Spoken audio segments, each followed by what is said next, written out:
Hello and welcome back to our YouTube channel Padhai with Guru Chela. So my dear students, आज इस video के माध्यम से हम देखने, जानने और समझने का प्रयास करने जा रहे हैं कि किस प्रकार के क्वेश्चंस पूछे गए, क्या एक बेसिक पैटर्न रहा क्वेश्चंस को पूछने का आपके core paper Indian political thought second में। डियर स्टूडेंट्स, आपको बताने का प्रयास करेंगे कि मैक्सिमम मार्क्स क्या रहे, क्या एक बेसिक थीम रही क्वेश्चंस को पूछने की एंड सो ऑन। सो आप बने रहिए इस वीडियो के साथ, वीडियो को एंड तक जरूर देखें। सो डियर स्टूडेंट्स, आप देख सकते हैं ये है इंडियन पॉलिटिकल थॉट 2 का क्वेश्चन पेपर, जो कि 31 मई 2022 को DU regular and DU SOL students का कंडक्ट कराया गया है। डियर स्टूडेंट्स, आप देख सकते हैं यहाँ पर मेंशन है this question paper contains 4 printed pages. The next है योर रोल नंबर, यानी कि आपका अनुक्रमांक। जैसे ही आपको क्वेश्चन पेपर मिल जाता है, आपको तुरंत यहाँ पर जो है अपना रोल नंबर जो है मेंशन कर देना है। देन नेक्स्ट है serial number of question paper, जो कि है 3485। देन यूनिक पेपर कोड है 1232160 द नेक्स्ट है name of the paper Indian political thought second. Then next है नेम ऑफ द कोर्स, यानी कि पाठ्यक्रम का नाम BA honours political science. Then next है सेमिस्टर एंड एनुअल, तो देख सकते हैं ये 6th सेमिस्टर का क्वेश्चन पेपर है। अगर हम ड्यूरेशन की बात करें तो इसमें मिस प्रिंट है, आपको टोटल 3.5 घंटे जो हैं दिए गए हैं। एंड मैक्सिमम मार्क्स की अगर हम बात करें तो 75 मार्क्स का आपका ये क्वेश्चन पेपर रहा है। देन स्टूडेंट्स, यहाँ पर कुछ इंस्ट्रक्शंस गिवन हैं जो कि कैंडिडेट्स को फॉलो करने थे। Right your roll number on the top immediately on receipt of the question paper. देखिए, जैसे ही आपको क्वेश्चन पेपर मिल जाता है, आपको तुरंत जो है जहाँ पर मार्क किया गया है रोल नंबर लिखने का, वहाँ पर आपको अपना रोल नंबर जो है मेंशन कर देना है। अटेम्प्ट एनी 4 क्वेश्चंस, जितने नंबर ऑफ क्वेश्चंस यहाँ पर गिवन हैं उनमें से आपको एनी 4 क्वेश्चंस को अटेम्प्ट करना है जो आप पे बेहतर तरीके से आते हों। All questions carry equal marks, सभी के सभी क्वेश्चंस के जो मार्क्स हैं वो इक्वली डिवाइडेड किए गए हैं। Answers may be written either in English और Hindi, but the same medium should be used throughout the paper। देखिए, आपको किसी एक मीडियम में ही आंसर जो है लिखने हैं, चाहे आप इंग्लिश मीडियम में लिखें चाहे आप हिंदी मीडियम में लिखें, आपको एक तरह का ही मीडियम जो है through out the paper use करना है। सो ये कुछ इंस्ट्रक्शंस हैं जो कि आपको फॉलो करने थे। देख सकते हैं छात्रों के लिए निर्देश दिए गए हैं। इस प्रश्न पत्र के मिलते ही ऊपर दिए गए निर्धारित स्थान पर अपना अनुक्रमांक लिखिए। किन्हीं 4 प्रश्नों के उत्तर दीजिए। सभी प्रश्नों के अंक समान हैं। इस प्रश्न पत्र का उत्तर अंग्रेजी या हिंदी किसी एक भाषा में दीजिए, लेकिन सभी उत्तरों का माध्यम एक ही होना चाहिए। सो डियर स्टूडेंट्स, आइए बढ़ते हैं क्वेश्चंस की तरफ। किस प्रकार के क्वेश्चंस पूछे गए आइए देखते हैं। क्वेश्चन नंबर 1 है discuss the main features of modern Indian political thought. काफ़ी स्ट्रेट फॉरवर्ड क्वेश्चंस जो हैं पूछे गए हैं, जैसे कि हमने आपको बताया था वीडियोज़ के माध्यम से। आधुनिक भारतीय राजनीतिक चिंतन की मुख्य विशेषताओं की चर्चा कीजिए। आपको जो मेन फीचर्स हैं वो आपको यहाँ पर बताने हैं मॉडर्न इंडियन पॉलिटिकल थॉट के। सो देखिए, अगर हम मेन फीचर्स की बात करें तो इसमें आप बता सकते थे कि ये काफ़ी ज़्यादा हाईली कॉन्टेक्चुअल हैं। ये अफेक्टेड होते हैं बाय जब जर्मनी जैसे एंड जो इटालियन जो जैसे जो राज्य हैं जब वो डेवलप हुए, ठीक है, राइज हुए, तो उनसे भी काफ़ी अफेक्ट हुए हैं ये, ठीक है। एंड ये जो हैं कंटेक्चुअल इसलिए हैं क्योंकि ये जो हैं कॉलोनियलिज्म के कॉन्टेक्स्ट में जो हैं डेवलप किए गए हैं, ठीक है। एंड जब नेशनल फ्रीडम मूवमेंट चल रहा था तब ये जो है डेवलप हुए हैं। तो ये इनके कुछ मेन फीचर्स हैं। इसी के साथ ये जो है break as well as continuity with ancient medieval Indian political thought भी है। ये ओवर आर्किंग एलिमेंट है हिंदुइज्म का, ओरिएंटल स्पिरिचुअलिज्म का, socio religious reforms and multiple themes और स्टैंड हैं इसके अंदर। इसके अंदर कुछ कमी भी हैं, जैसे कि ग्रैंड पॉलिटिकल थ्योरीज़ की and syncretic tradition in modern thought की, and was elitist and bourgeoisie in character, intimately linked to national freedom movement which became the arena for experimenting the political thoughts developed by political leaders और thinkers. So ये कुछ इस प्रकार के features आप इसके अंदर मेंशन कर सकते थे। देन स्टूडेंट्स, नेक्स्ट है question number 2, do you agree that Raja Ram Mohan Roy is the father of modern India. क्या आप सहमत हैं कि राजा राम मोहन रॉय आधुनिक भारत के जनक हैं। तो इसमें कोई शक वाली बात नहीं है। वो जो हैं फादर हैं मॉडर्न इंडिया के, वो जो हैं फादर हैं इंडियन रेनेसांस के।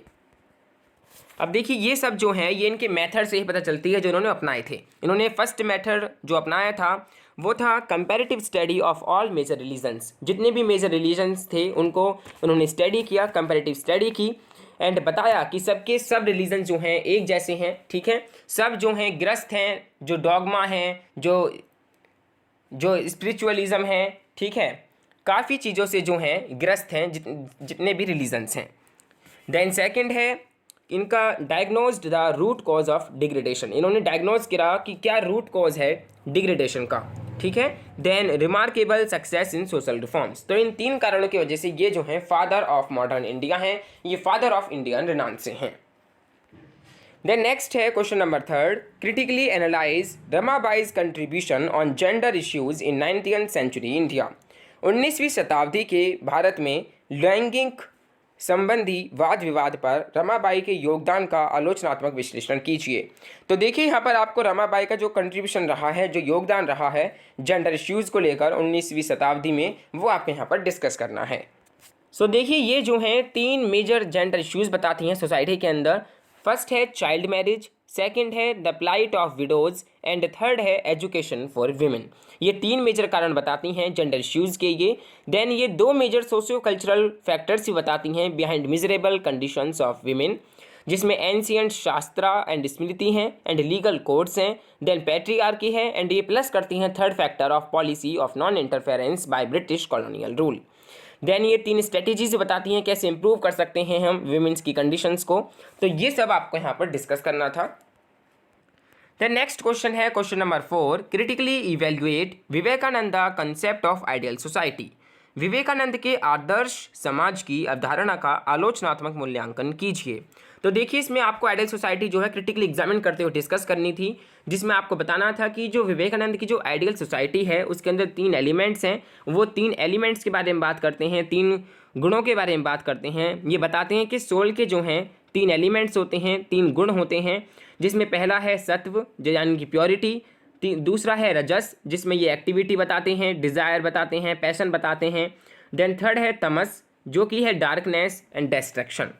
एंड इन्हीं के बेसिस पर ये जो हैं 4 फोल्ड सोशल डिवीज़न बताते हैं, ब्राह्मण, क्षत्रिय, वैश्य, शूद्रा, ठीक है। एंड इसी के बेसिस पर ये कहते हैं कि जो इवोल्यूशन हुआ है सोसाइटी का, स्टेट का, वो इन्हीं सक्सेसिव रूल्स बाय 4 कास्ट के द्वारा हुआ है।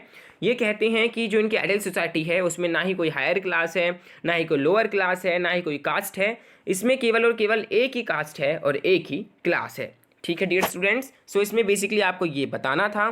क्रिटिकल असेसमेंट की अगर हम बात करें तो Vivekananda focused too much on religion specially his Advaita Vedanta principle, ठीक है। ये अद्वैत वेदांता प्रिंसिपल्स को ज़्यादा फॉलो करते हैं।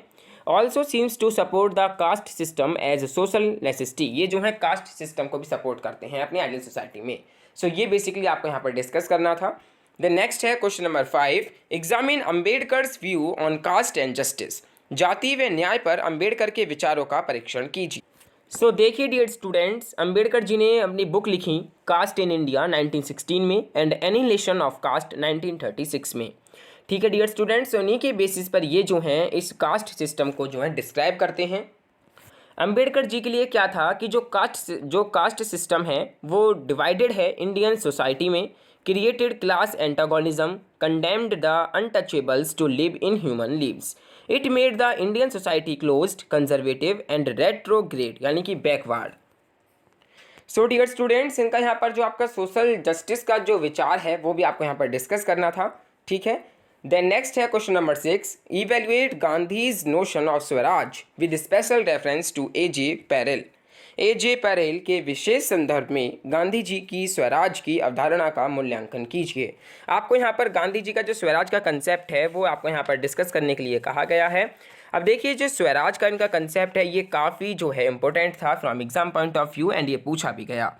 सो डियर स्टूडेंट्स, अब देखिए जो स्वराज है उसके मायने जो हैं हर किसी के लिए अलग अलग हैं। स्वराज जो है वो एक ट्रू फ्रीडम है इंडिविजुअल के लिए भी एंड कम्युनिटी के लिए भी। अगर इंडिविजुअल के लिए अगर हम बात करें तो ये moral perfectness of the individual है, सेल्फ मास्टरी है, सेल्फ कंट्रोल है, सेल्फ रेस्ट्रेन है, सेल्फ रियलाइजेशन है एंड मॉरल गुडनेस एंड परफेक्टिबिलिटी है। वहीं कम्युनिटी के लिए जो स्वराज की डेफिनेशन है वो है self governing autonomous community life without any formal coercive based on force authority state, In limited sense, it was political freedom from foreign rule, full rights of civil liberties, and civil disobedience against any unjust actions or law of the state or government. सो ये basically आपको यहाँ पर discuss करना था। Self reliance के बारे में जो ये बात करती हैं ये भी आपको यहाँ पर बताना था। द नेक्स्ट है question number 7, comparative examine the views of Nehru and Gandhi on religion and secularism. देखिए, धर्म व धर्मनिरपेक्षता पर गांधी व नेहरू के विचारों का आपको तुलनात्मक परीक्षण जो है करना है। द नेक्स्ट है question number 8, right short notes on any two of the following. यहाँ पर 4 जो है टॉपिक दिए गए हैं जिनमें से आपको यानी 2 पर जो है शॉर्ट नोट्स लिखना था, जिसमें है इकबाल ऑन कम्युनिटी यानी कि इकबाल के कौम पर विचार, सावरकर ऑन हिंदुत्व, सावरकर के हिंदुत्व पर विचार, Lohia on 4 pillars of state, Lohia का Chaukhamba Raj, Gandhi's critique of western civilisation, Gandhi द्वारा पश्चिमी सभ्यता की आलोचना। इनमें से जो आप बेहतर तरीके से आता था उन पर आपको नोट जो है लिखना था। So dear students, total number of questions 8 रहे हैं जिनमें से आपको यानी 4 क्वेश्चंस को अटेम्प्ट करना था एंड मैक्सिमम मार्क्स 75 रहे हैं। सो इस प्रकार के क्वेश्चंस जो हैं पूछे गए हैं। इस प्रकार का क्वेश्चन पेपर रहा है इंडियन पॉलिटिकल थॉट 2 का।